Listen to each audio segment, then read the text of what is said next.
Hello, greetings from BIMTech Center for Corporate Communication. Beautiful winter sun and lovely new breeze around here. And together we will have a beautiful conversation on a newly released book, Time for Bharat. And these are the people who are leading towards that Bharat which the world is looking up to.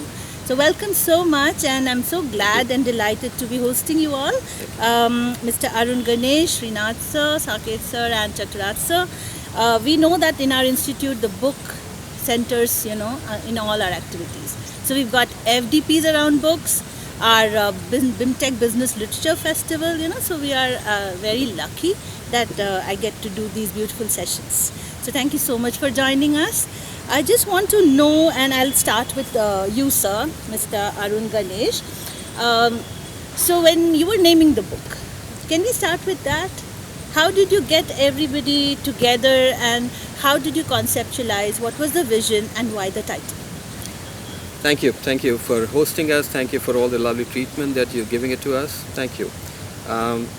Yes, when we started this project, way back around the time when the COVID was about to strike, and we didn't know that COVID was around the corner.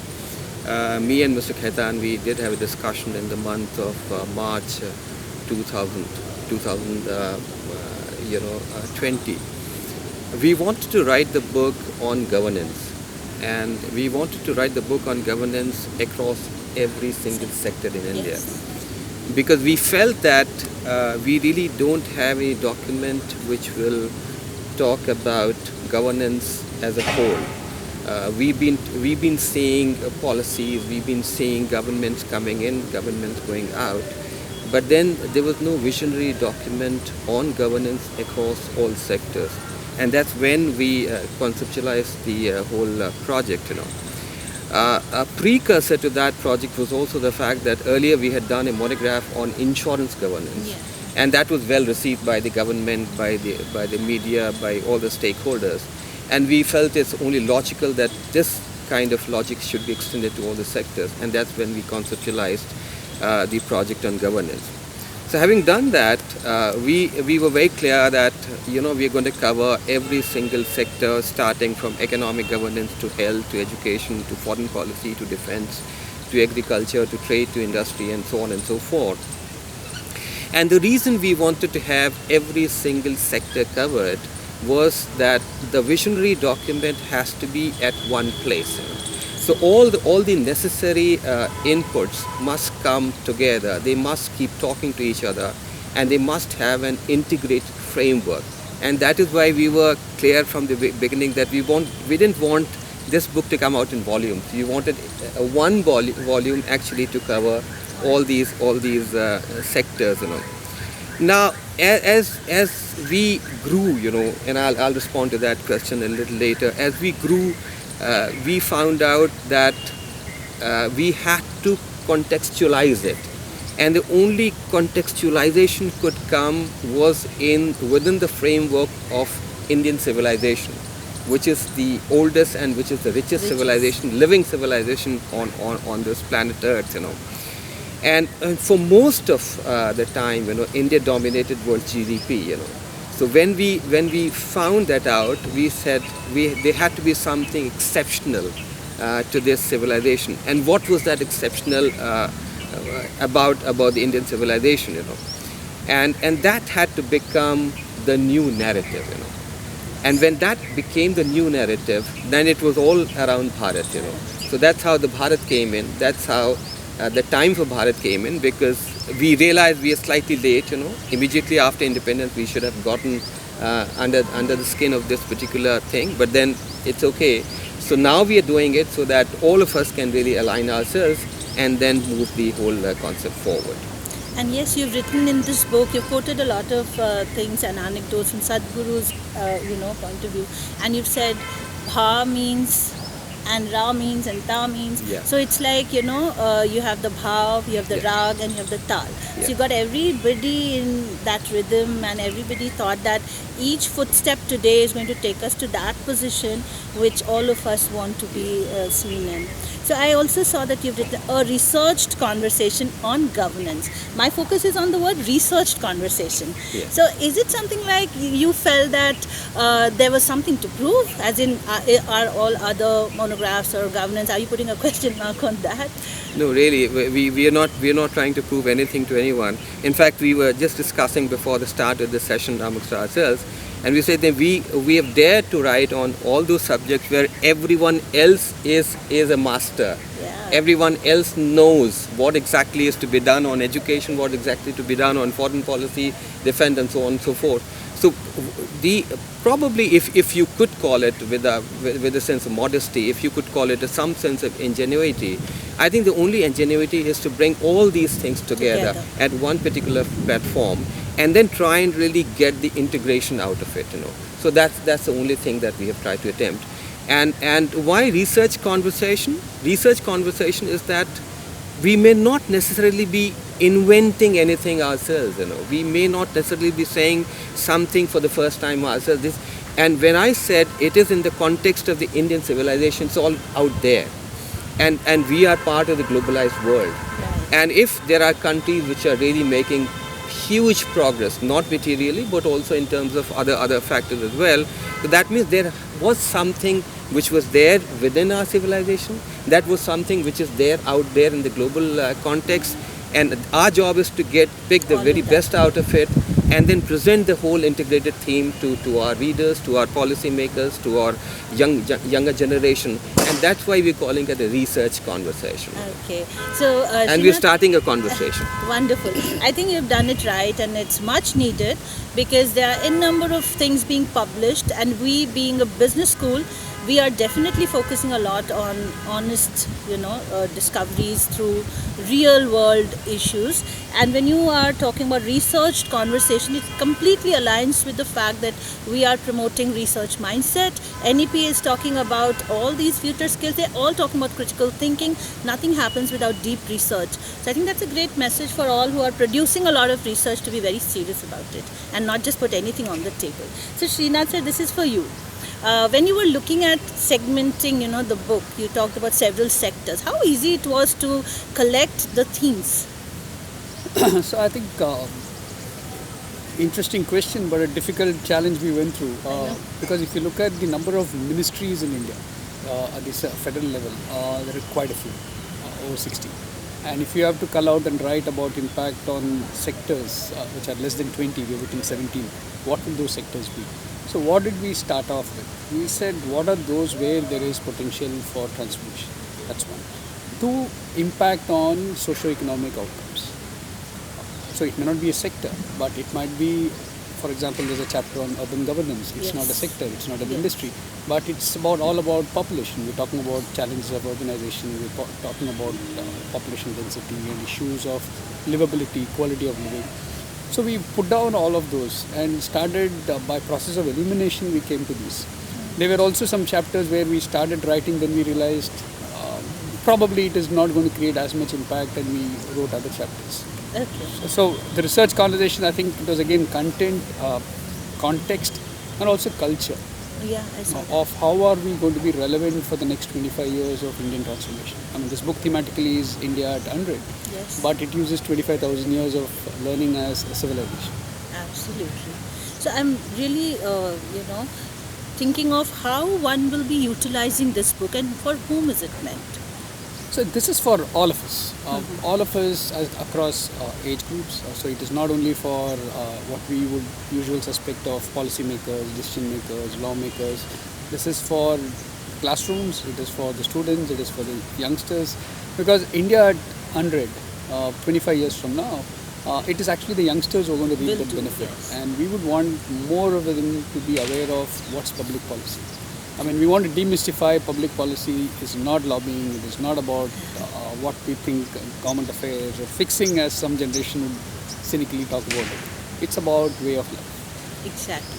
So in fact, youngest country in the world, a lot of responsibility on our shoulders, and the students who are a part of my institute, they're going to lead it to what you are actually dreaming of.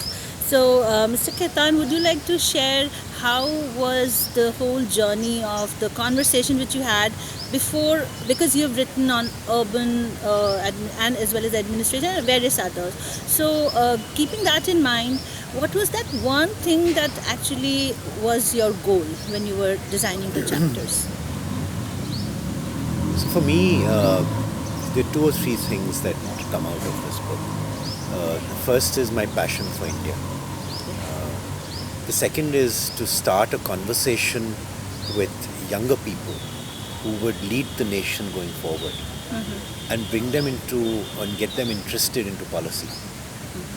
And the third is, across policy, there is a single neve that goes across. Yes. At the moment, it is all siloed Yep. and it doesn't work. So, these three themes come out from that book, from this book. Yeah. And for me, the two chapters that I've contributed towards, one is education and the second is administrative governance. And the third, which my colleagues have contributed, is on constitutional reform. To my mind, this is the bedrock of any society. Education leads to the ability to be able to contribute to society. Without administration, there is chaos. And all of us have actually let go of our natural rights Yes. to survive as a society which is encapsulated in the Constitution itself. So these are fundamental to me. You have in your chapter talked about how civil services, that whole perspective that you want to share through your chapter. Would you like to throw some light on that? Absolutely. I think, governance is actually implemented by civil servants. And there is a book that I read some time ago on the English society and the manner in which civil service in Whitehall was created. And those with the greatest abilities actually went to Whitehall.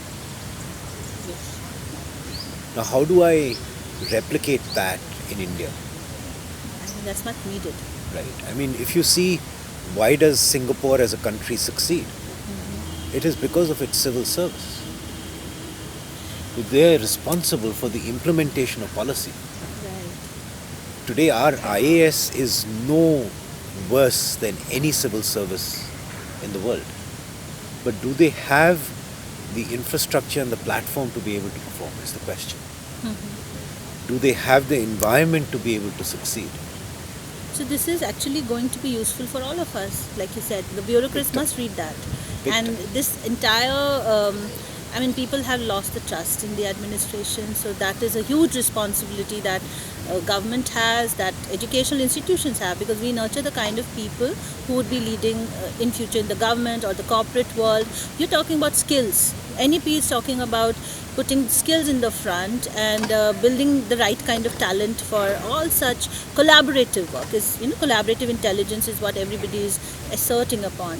So I would like to ask Dr. Chattaraj, when you are working in the health sector, what are the limitations you face? The limitation is that I strongly believe that entire India's healthcare is built around curative care, which I think is a very wrong idea. It has to be built around preventive and primary care.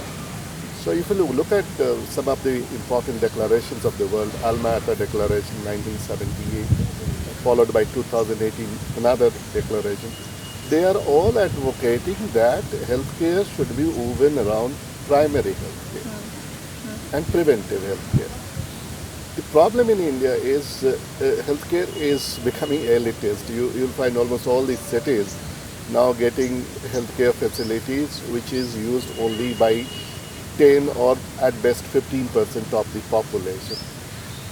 So the important thing is that let us take it to the people who need it most, the rural people where accessibility is a problem, affordability is a problem, and health is always a community matter.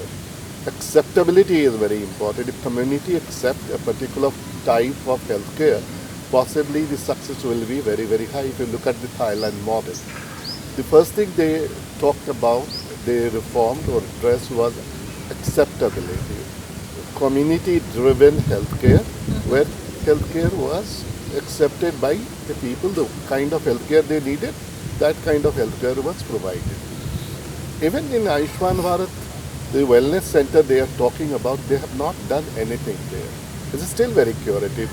5 lakh rupees they will pay to the hospital. So the hospital culture is coming, which will inflate the way US model you look at, it's bleeding. The same thing is likely to happen unless we divert our attention to the rural areas where most of the people live and they need healthcare in a very significant manner.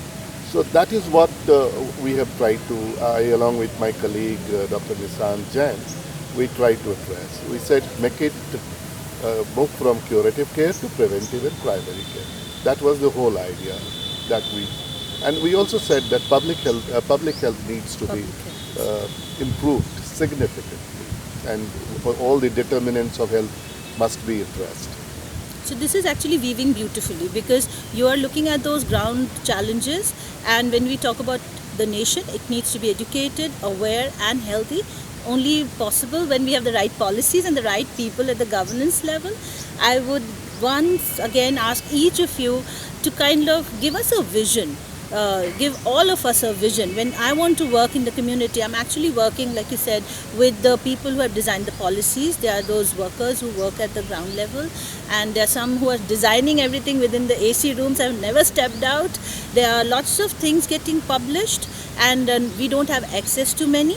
So together we want to do a lot. So when we say it's time for Bharat, it's time for us to stand up and make that Bharat happen. So what would you all, each of you like to give us a vision that all I can also share with my students, and together we can, form a group and make that happen. We'll start with Sir, Arun Sir. Yeah. So when you really are looking at the broader messaging aspects, so what is it that we really want to do for ourselves? We keep talking about growth. We keep talking about progress. We keep talking about success. But if you remove the inclusion from growth, the growth will not happen. The moment you add inclusion, and then you say inclusion for growth, then the whole paradigm changes. And when you talk of inclusion, then all the excluded exclusion tendencies will melt away. Whether it is across caste, whether it's across languages, whether it's across religions, whether beyond the urban and rural binary, because inclusion has to be genuine inclusion for all. Secondly, this country is going to be led by the youth of the country. What are we investing them into? We have to invest them into value systems, into the governance processes, and the right attitude. So therefore, we have to address one thing very clearly, is to find out what exactly is the infrastructure. Now, infrastructure is not physical infrastructure. Infrastructure is all about education. Infrastructure is all about health. Infrastructure is all about financial inclusion. So the moment you start questioning, you start finding answers. The third element that will come into play here is, what exactly is Atmanirbharta? Is Atmanirbharta all about import substitution? No. Atmanirbharta goes much beyond that. To be able to find out what exactly drove us 25 or all these 25,000 years, what exactly is driving these developed nations, what they're really doing today, then you understand the real meaning of Atmanirbharta. And lastly, and I'll leave it to my colleagues, when you say minimum government and maximum governance, now this is something which is arising out of our own ethos. Absolutely. Whether you read through the Chanakya Niti, whether you read through Ram Raj, whether you talk about India being the Vishwaguru, all these concepts had this element embedded in us, the very DNA. clearly, and I think we need to re-dig into and then kind of take it forward. So just one, I'll stop there. If you really try and create the benchmarks, now take the example of South Korea, and so people talk about it as a gold-plated South Korea. Now, what they have is that in terms of government expenditure, and that's not part of the book, that's just to explain the whole concept, Now, if you talk of government expenditure, in South Korea, they have only 25% of the government expenditure. In India, it's about 1/3 of the GDP. In France, it's about 60% of the GDP. In terms of fiscal deficit, they have only 2.5%. We have 10% collectively, center around that, center and the state, So it's not just a question of saying that, look, I must have a minimum government and maximum governance. You must also try and benchmark against the global best practices, against what you have succeeded in the past, against what the current world is doing, and then move it forward. Okay, interesting. So that was asserting inclusion, and you just talked about benchmarking. So these are some takeaways I think will make people read the book to understand why it is important to have conversations around these things. Mr. Khetani. For me, the nation is an idea. And for the past 22 years that I've seen people go abroad and Indians disparage India, Yeah, it doesn't work. it doesn't work. Not at What I found very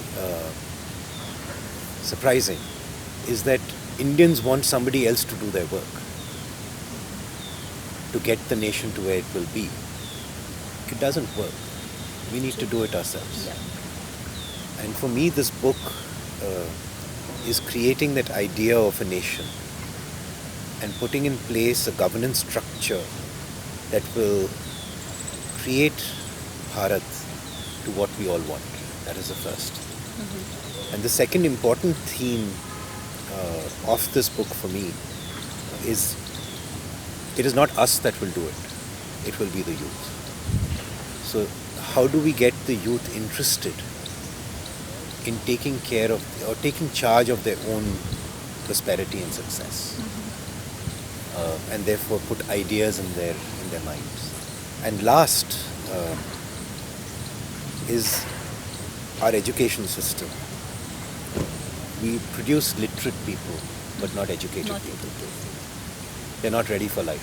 I mean, in all my businesses, when I recruit new graduates, it takes us about a year to 2 years to get them to be productive. It's rather upsetting.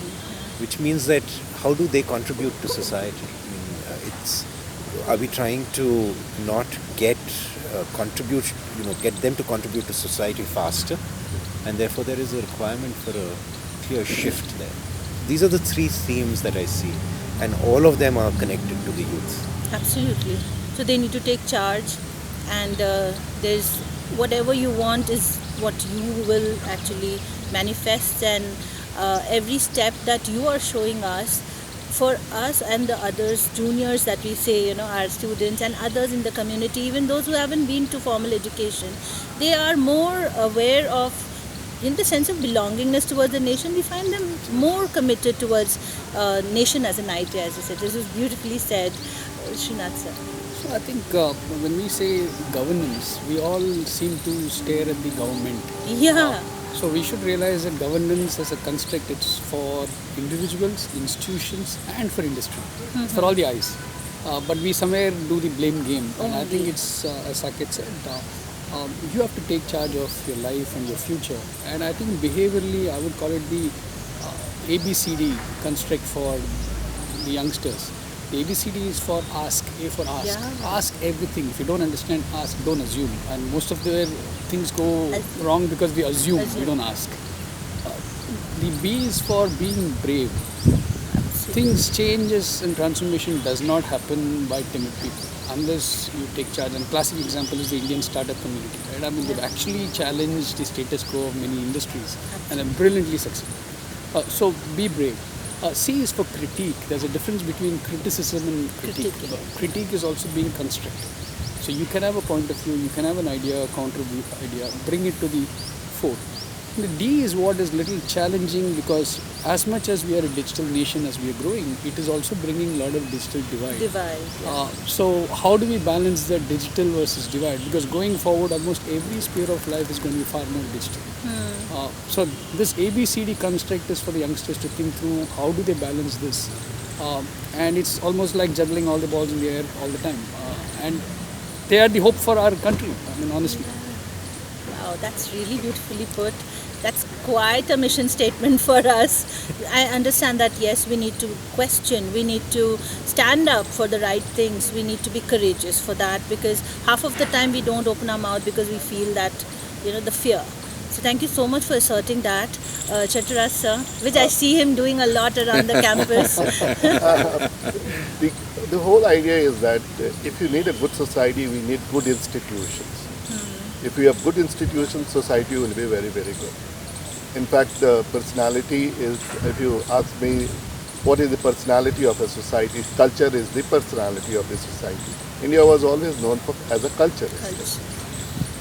So the book has tried to look at various things, say for education, health. And if you look at the HDI index, health and education along with poverty play a very important role. If we are down there because we are not healthy, we are not very educated, as Saket rightly put it, being informed and being knowledgeable are two different things. So the book talks about all those things, is a humble endeavor in that process. If you read the book, you come to know about the functioning of many organs of the society. If people read it, if youngsters read it, they will come to know firsthand in one book. Many people talk about governance, a particular wing of governance, but this particular book talks about governance of many. So in one book, they get fair idea of things. For them to deduce afterwards is different. So that's the reason youngsters should at least read this book to understand about the functioning of various organs of the economy or society. So congratulations to all of Thank you, you. particularly Arun sir and Srinath sir, for thinking of such a thing. And it's a conversation, it's not a book. Absolutely. And I love that part of it. And the structure of the book also, the way it is, in each chapter, the way you have small things to grasp and then move on to the next. So that transition that happens for a reader, I was amazed to see how much I can take to my classroom, in my conversations, in my action. I just hope that I will go through the entire book very soon and come back with a Thank review you. as well. Thank And you. also share with you how and what of this have I utilized in my actions. So I would be very happy to share more details about the book. This is Time for Bharat, a researched conversation on governance. It has been edited by Mr. Arun Ganesh and Srinath Sridharan, and the chapter contributed by amazing people who are leading the industry, leading the sectors, and contributing authors are here with us, Mr. Saket Khetan and Dr. Abhijit Chattaraj. I wish I meet the others as well, and I'd like to finish this segment with a quote: where knowledge is free, where the world has not been broken up into fragments by narrow domestic wars, where words come out from the depths of truth, where tireless striving stretches its arm towards perfection, where the clear stream of reason has not lost its way into dreary desert sands of dead habits, where the mind is led forward by thee into ever-widening thought and action. So thank you so Thank much. you. Thank We'd you. like to have a signed copy from all of you. Thank you. Thank you so And much. thank you once again.